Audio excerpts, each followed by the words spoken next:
Why Islamic finance? What do former President Obasanjo of Nigeria, Nick the UK homebuyer, and Faisal the American college student all have in common? They're all trying to pay off loans that seem to increase every single day. What started off with a seemingly small interest rate ballooned into something completely unattainable. We'll look at each of their examples a little later. First, let's answer the big question on everyone's mind. How is Islamic finance different from conventional finance? It looks the same. The result is often the same. What's the difference? Well, the best way to find out is with a simple real-world comparison. Let's take $10,000 for instance, and let's compare what a conventional bank can do with this $10,000 and what an Islamic bank can do. First, the conventional bank. The conventional bank finds a credit-worthy customer and lends at 5% interest. The bank is not particularly concerned about what happens to this money other than that it gets repaid. The customer, on the other hand, has already found a borrower willing to pay 7%. This borrower runs a small credit co-op for students and lends at 10%. One of these students is enterprising enough to lend to his unemployed brother at 15%, who has just discovered the power of compounding interest and now lends to street vendors at 25%. We could go on, but you get the idea. As we speak, there are poor people paying upwards of 40% per month. Now obviously we can't blame conventional banks for everything that happens after they've made the initial loan, but we can blame the power of compounded interest. Interest and the fact that you don't need actual cash to lend money means that the original $10,000 could keep passing hands until we pump out over $100,000 of artificial wealth.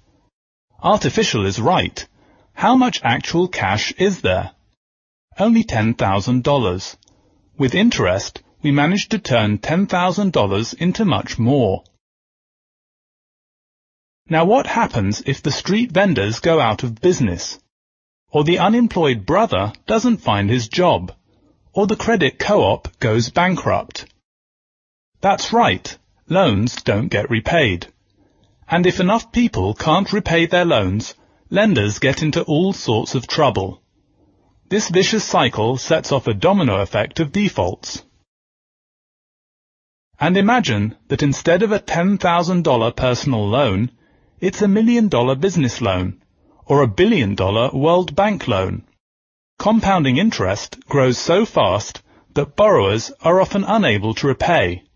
People, economies, and the environment pay the price as we grow more desperate to meet rising debts. So are we surprised when billions of dollars vanish into thin air? Let's take the example of the Islamic Bank. With this $10,000, the Islamic Bank only invests in actual assets and services. It might buy machinery, lease out a car, or invest in a small business.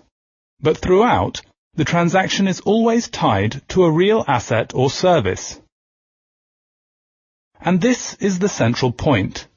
We can't simply compound assets and services like we can compound interest-based loans. An asset or service can only have one buyer and one seller at any given time. Interest, on the other hand, allows cash to circulate and grow into enormous sums. That's the difference between Islamic finance and conventional finance. The difference between buying and selling something real and borrowing and lending something fleeting. In recent years, we've witnessed the most dramatic global financial downturn seen in decades. What began as a housing bubble soon became a subprime credit crisis. And what many thought would remain a credit crisis soon spread into a global financial meltdown. It devastated every corner of the world. And while these events affected most of us negatively, there was one silver lining. People finally gave a serious look at alternative forms of finance, and many people stopped believing that interest could solve all problems. Understanding what caused these events serves as our starting point for understanding Islamic finance and how it differs from conventional finance. What conventional finance enables is the ability to sell money when there is no money, to sell assets before there are any underlying assets, and to allow debts to grow unchecked while borrowers become more desperate. Interest creates an artificial money supply that isn't backed by real assets. The result? Increased inflation, heightened volatility, richer rich, and poorer poor. Let's look at 3 practical examples that show just how Islamic finance is different from and better than conventional finance. And while Islamic finance parts ways with conventional finance on more than just being interest-free, we'll focus on interest in this module. We'll look at 3 people in 3 very different real-world situations. The first is the former leader of a developing country, President Obasanjo of Nigeria. The second is Nick, a home buyer in the UK. And the third is Faisal, an American college student. We begin by quoting former President Obasanjo, who said these words after the G8 summit in Okinawa in 2000. All that we had borrowed up to 1985 or 1986 was around $5 billion, and we have paid about $16 billion, yet we are still being told that we owe about $28 billion.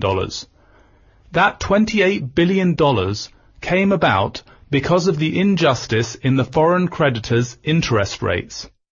If you ask me, what is the worst thing in the world, I will say it is compound interest. It seems unbelievable, but sadly, it's typical. Developing countries start off with relatively small loans and remain saddled with huge amounts of growing debt for generations. And remember, this could be Nigeria or any other poor country. To give just one other example, during the years leading up to the 1997 Asian collapse, Indonesia's foreign debt as a percentage of GDP was over 60%. So Nigeria is certainly not an isolated example. There are countless more. How did borrowing just $5 billion end up in having to pay $44 billion in total? Let's open up a spreadsheet and find out. For the sake of simplicity, we'll just grow $5 billion into $44 billion between 1985 and 2000 and see what interest rate we get.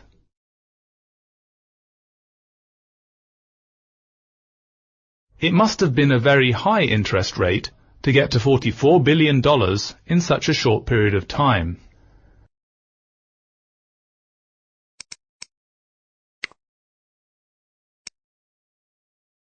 So let's start off with 40% per annum.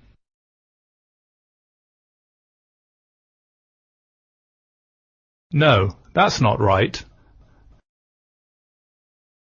Let's try 30%.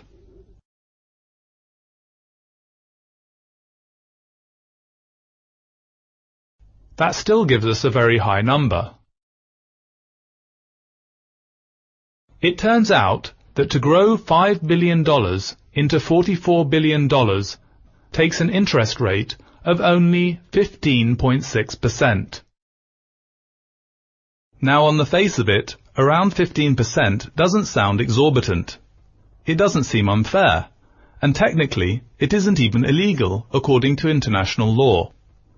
In fact, we personally know of banks that charge high-risk credits upwards of 30% interest rates, but every day numerous countries find themselves in the same predicament as Nigeria.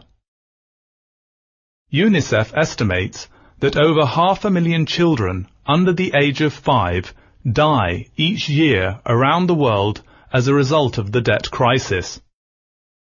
But as we've seen, it's not the debt that's the problem.